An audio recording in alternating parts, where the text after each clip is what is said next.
Hi, welcome. I'm Coach Tonya here at Critical Bench. And in this video, I'm going to be talking about tennis elbow, prevention and treatment of it, because there's a lot of you that have asked me about this. So it's time to do a video about it, right?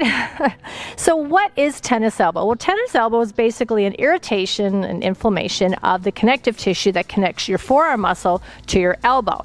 And what causes this irritation and inflammation is repeated twisting motions, things like this. Okay, so if you actually take your arm out like this and just hold your elbow and just twist your arm from the elbow down, you can actually feel that in there, that movement in there. So a lot of these kinds of movements can, like over time, can cause irritation, inflammation, and you typically feel pain. That's the primary symptom. And most times the pain is felt on the outside of the elbow, into the forearm, and even into the wrist. Now, even though it's called tennis elbow, it doesn't just affect tennis players. It affects squash players, racquetball players.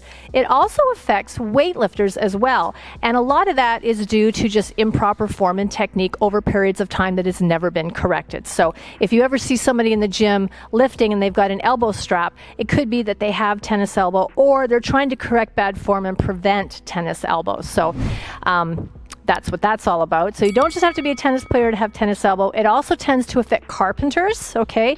People that do a lot of knitting, sometimes people that do a lot of typing in their day. So it's not just carpal tunnel that can affect typists, it's also tennis elbow. And people who do a lot of painting. So anything that has you doing this motion a lot can definitely cause tennis elbow. But there are things you can do to help prevent it and things that you can do if you have it to help treat it. And so I've made a couple lists here for myself to share with you. So things that you can do to help prevent tennis elbow. Well, the first thing that you can do is obviously warm up properly, no matter what you're doing. This is key to, increasing the internal body temperature, getting muscles nice and loose and stretched so that they're ready to perform in the range of motion necessary to do the activity you're going to be doing. So never go in cold, okay? It's really necessary to warm up those areas, especially when you're going to be doing repetitive movements.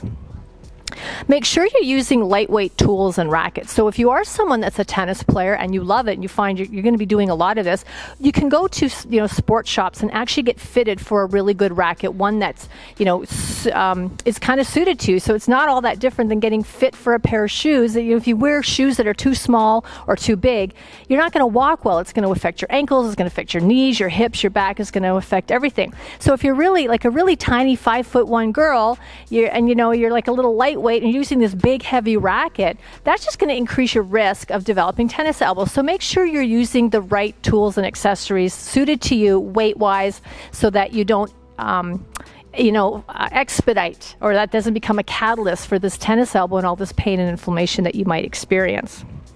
Okay.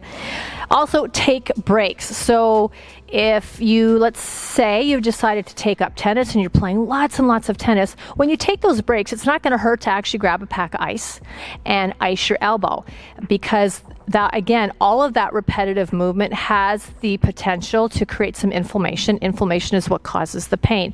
It's the same thing if you're doing weightlifting, all right? If you're taking a break and you're really intensely working out, you're starting to find that it's kind of a little sore, stop, take a break, ice that area, and that's going to go a long way in helping you and to keep that inflammation from getting out of control.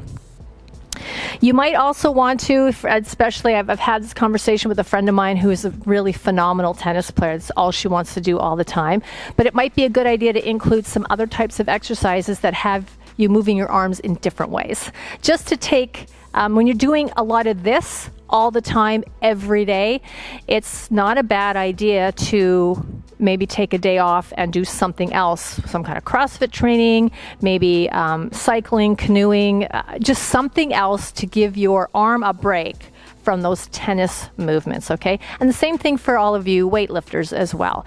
Weightlifters typically sort of have like a training block, so they are mixing up their programs and their exercises. So that isn't always really the issue with weightlifters. It's more just improper technique, but just a good thing to keep in mind. Elbow straps. So you might often see people that play racquetball, squash, tennis that have an elbow strap. A lot of times you will see them in people that are a little bit older, and that's usually an indication they've been playing tennis for a really, really long time. They've either had tennis elbow and they're trying to prevent it, or they just want to try to prevent it, and so they're using that strap because they play so much tennis that they are at risk for that kind of pain, and they want to avoid it. And you always want to check in with your pain scale, okay? That ties into the whole taking breaks and using ice. It's never a good idea to push past your pain threshold in a lot of cases, because usually that results in injury, in inflammation, and sometimes taking you out of the game for a little bit, which when you really love something, the last thing you want to do is be sidelined because of something you could have prevented. All right, or at least done something to try and prevent it. So always check in. I mean, when you're in the middle of doing something, a lot of times you're not really aware of your pain as much as your focus is on winning. Your focus is on that perfect shot, the perfect lift, the perfect whatever. So it's not that you're always aware of the pain in the moment, but usually when you stop, you start to feel things. So be aware of that. Just remind yourself to check in, take the breaks when needed, use that ice pack. It's going to help you out a lot. So what can you do? Well, with treatment, tennis elbow usually heals pretty darn well on its own, okay? Ice, again, you never ever discount the wonderful healing benefits of ice, because ice is wonderful. And with tennis elbow, the recommendation, I talked with the physio, the recommendation is about 20 to 30 minutes at a time, every 3 to 4 hours for 2 to 3 days. So that is a professional's recommendation on how often and frequently to ice your elbow. Using an elbow strap was another recommendation by the physio. Now, anti-inflammatories may be necessary, things like ibuprofen to help with the inflammation, particularly if you're doing this a lot and consistently. If you're not noticing a whole lot of reduction in the pain, it's something to consider, okay, as an aid to help with your pain levels. And also you want to make sure that you're doing range of motion stretches. One of the things that no matter what we do, whether we're tennis players or weightlifters or dancers, although dancers have great ranges of motion, that was not a good example, but when we're very much in love with that thing that we do, we can get stuck in movements that do not fully exercise or open up the full range of motion of our joints.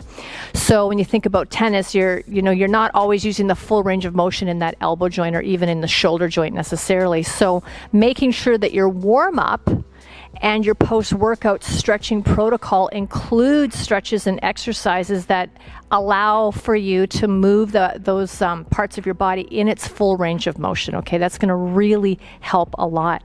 That's going to help reduce the stiffness and improve your flexibility and mobility. Now, if it comes down to it that you just need a lot, like a booster, physical therapy is always a great option, especially if you find that you're feeling like, I'm just plagued by this. I can't get rid of my tennis elbow. I've had tennis elbow my whole life. It's never going away. It keeps coming back. Then it might be a good idea to visit a doctor, get in to see a physiotherapist, and sometimes a steroid injection is suggested to you. Now, these provide temporary relief, but the studies are showing or indicate that they're not really for long-term help. That's not really the way to go. You're icing, stretching, taking breaks, basically taking care of yourself. Doing the smart things to take care of yourself are the best choices, but sometimes a doctor might suggest a steroid injection depending on the level of trauma to that area. So those are some things that you can do to help with your tennis elbow, help prevent it, and also help to heal it if you have it. And again, a lot of times it will heal really well on its own, but you got to be doing a lot of other things along the way so that you don't abuse that joint, okay? So that's my quick little spiel on tennis elbow. I hope this helped you out, maybe answered a few questions for you. If you have any other questions, please put them in the comments below. I always love hearing from you. Now, I also want you to check out that pinned comment below, because this is a free report. I'd really love to send this to you. This is the top 3 natural painkillers. So something that might be very relevant for you, that you might be really interested in if you're having some pain due to tennis elbow or anything else. So if you click on that and you enter your email, I'm going to send you that report right now. And it's just a great resource. There's really good information in there. If you liked the video, please give it a thumbs up. Makes me feel so good. And don't forget to click that notification bell or that subscription button so you never miss any of our fabulous free video content on our channel. I'm Coach Tonya. Thank you for joining me today. Take care, and I'll see you soon.